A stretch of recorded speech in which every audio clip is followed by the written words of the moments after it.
Je viens d'acheter ce livre écrit par le pape Benoît XVI et le cardinal Robert Sarah, Des profondeurs de nos cœurs. Vous savez que ce livre est sorti le 15 janvier et il a provoqué beaucoup de polémiques.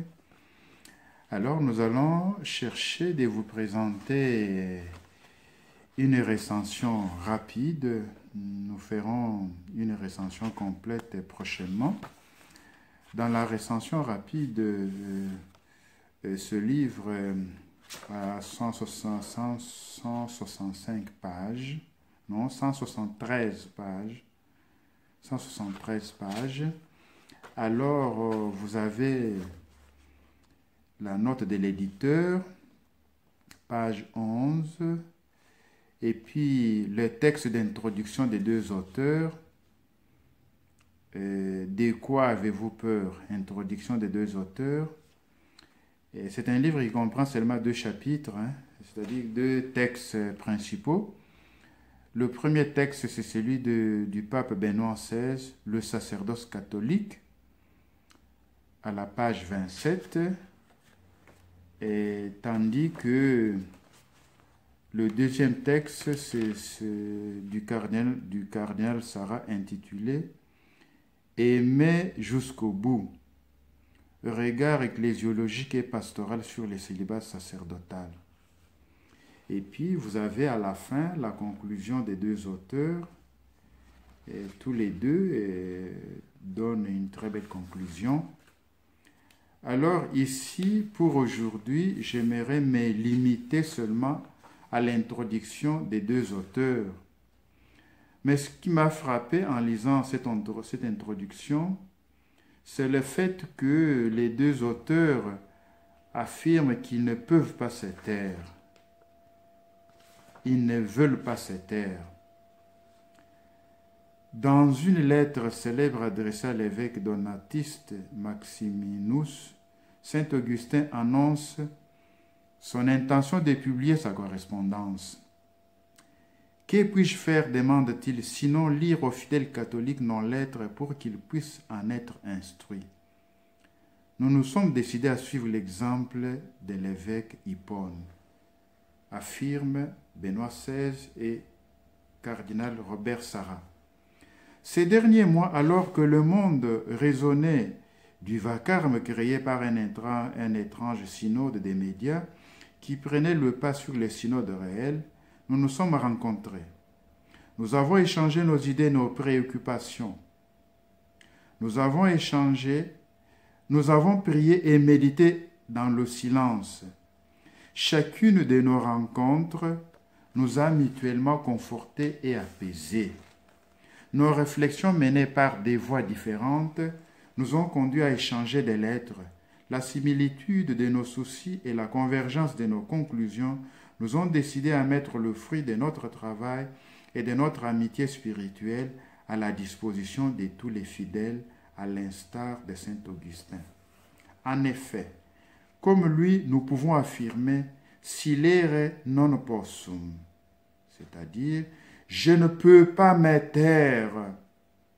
Je sais en effet combien le silence serait pour moi pernicieux, car je ne veux pas me complaire dans les honneurs ecclésiastiques, mais je songe que c'est au Christ, le premier des pasteurs, que j'aurai à rendre compte des brebis confiées à ma garde.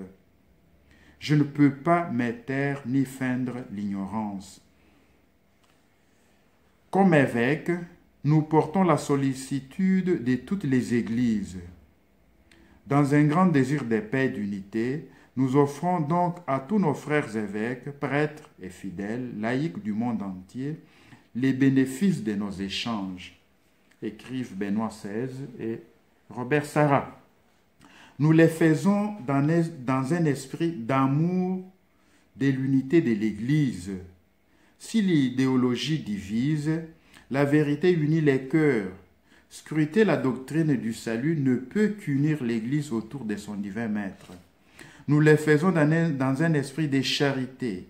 Il nous a paru utile et nécessaire de publier ce travail à un moment où les esprits semblent s'être apaisés. chacun pourra le compléter ou le critiquer. La recherche de la vérité ne peut se faire que dans l'ouverture du cœur.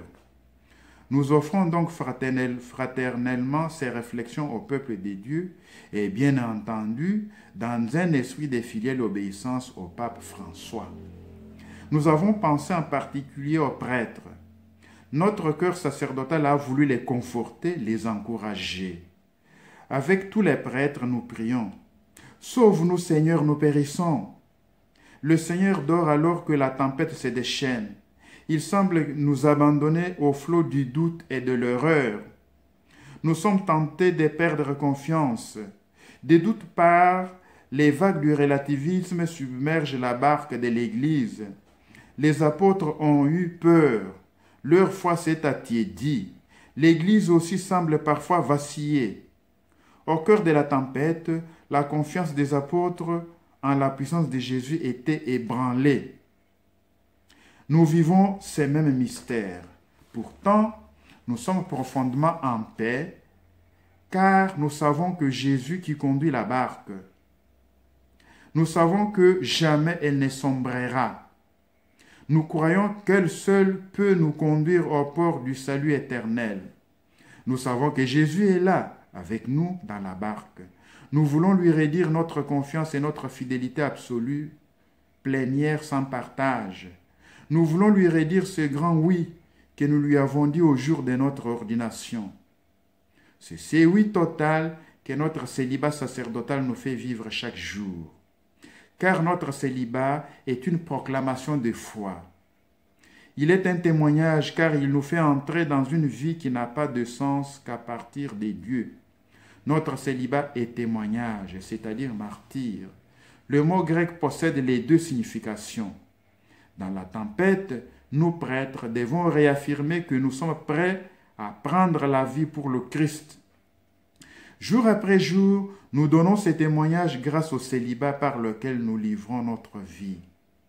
Jésus dort dans la barque, mais si l'hésitation gagne, si nous avons peur de mettre en lui notre confiance, si le célibat nous fait reculer, alors craignons d'entendre son reproche. De quoi avez-vous peur, homme de peu de foi? Matthieu 8, 26. C'est signé Benoît XVI, Robert Cardinal Sarah, de la Cité du Vatican, septembre 2019. Donc voilà ce que je voulais présenter brièvement pour ce soir, ce livre que je viens d'acheter aujourd'hui. Je l'ai commandé à Rome il y a une semaine. Il vient d'arriver. Alors je pourrais le lire, je pourrais vous présenter les idées essentielles de ce livre. Qu'est-ce que le pape dit? Je vous ai dit que le premier texte est de Benoît XVI. Il parle de l'élaboration du sacerdoce néotestamentaire dans l'exégèse christologico-pneumatique. Il explique apostolos, episcopos, presbyteros. Et puis, qu'est-ce qu'il dit encore? Ça, ce sont les titres que je suis en train de vous lire. Moi-même, je n'ai pas encore lu cet ouvrage. Et puis, il parle des 3 textes pour éclairer la notion chrétienne de sacerdoce. Il cite les psaumes 15, versets 5 et 6, les paroles utilisées pour la réception dans l'état clérical avant le concile. Qu'est-ce que Benoît XVI dit encore? Le livre du Deutéronome, chapitre 10, verset 8 et chapitre 18, des versets 5 à 8. Les paroles incorporées dans la prière eucharistique, dans la deuxième prière eucharistique, le rôle de la tribu de Lévi relu dans une perspective christologique et pneumatologique pour les prêtres et l'Église. Alors, qu'est-ce que Benoît XVI dit encore? Dans les sacerdoces catholiques, oui, ici, il faut lire. Alors, je vous ai dit que le deuxième chapitre, c'est celui du cardinal Sarah, Aimer jusqu'au bout, regard ecclésiologique et pastoral sur le célibat sacerdotal. Est-ce qu'il y a des titres ici? Oui, ici, il y a un titre. Une catastrophe pastorale. Le sacerdoce, une entrée ontologique dans le oui du Christ prêtre. Et puis un autre titre, Urgence pastorale et missionnaire du célibat sacerdotal. C'est toujours le cardinal Robert Sarah. Et puis un autre, à la lumière de la tradition de l'Église. Donc ici, je pense qu'il explique les sacerdotes selon la tradition de l'Église. Et puis un autre titre, la confusion ecclésiologique. Ici, il part à la lumière du Concile Vatican II. Sacrement de l'ordre et sacrement du mariage. Vous savez que les deux sacrements, ce sont les deux sacrements du service. Et puis, sacrement de l'ordre et place de la femme. On verra prochainement de quoi il est question. Et puis, sacrement de l'ordre et baptême. Et puis, un enjeu ecclésiologique majeur. On verra de quoi il est question prochainement. Et puis, un autre titre, toujours du cardinal Robert Sarah, obscurcissement dans la compréhension du sacerdoce. Qu'est-ce qu'une exception? Donc, il parle ici de l'exception. Et alors, est-ce qu'il peut y avoir exception? Et puis, un autre titre, célibat eucharistique. Et puis, célibat sacerdotal et inculturation. Et puis, vers un sacerdoce radicalement évangélique. Et puis un autre titre, la vocation sacerdotale, une vocation à la prière. Et alors, de quoi il parle encore? De quoi il parle encore? Oui, alors ici, il termine. Seule la croix nous enseignera à être prêtre. Il termine, donc j'ai lu le dernier paragraphe. Seule la croix nous enseignera à être prêtre. Seule la croix nous apprendra à aimer jusqu'au bout. Jean 13, 1. Sur ce chemin, Benoît XVI est un modèle. Donc à la page 163. Donc la conclusion est là. Voyons s'il y a un paragraphe qui peut nous intéresser. Lisons le dernier paragraphe de la conclusion des deux auteurs. Nul n'est empêché de proclamer la vérité de la foi dans un esprit de paix, d'unité et de charité. Malheur à qui se taira, vaemi si non evangelisavero. Malheur à moi si je n'annonce pas l'évangile. 1 Corinthiens 9, 16. Donc c'est avec ce texte que les deux auteurs concluent leur livre des profondeurs de nos cœurs. Il y a cette préface, il y a aussi la préface de Nicolas Diaz que je n'ai pas pu vous lire aujourd'hui. Limitons-nous à cette présentation de ce livre comme ça. Vous pouvez avoir l'idée de ce livre, vous pouvez aussi l'acheter.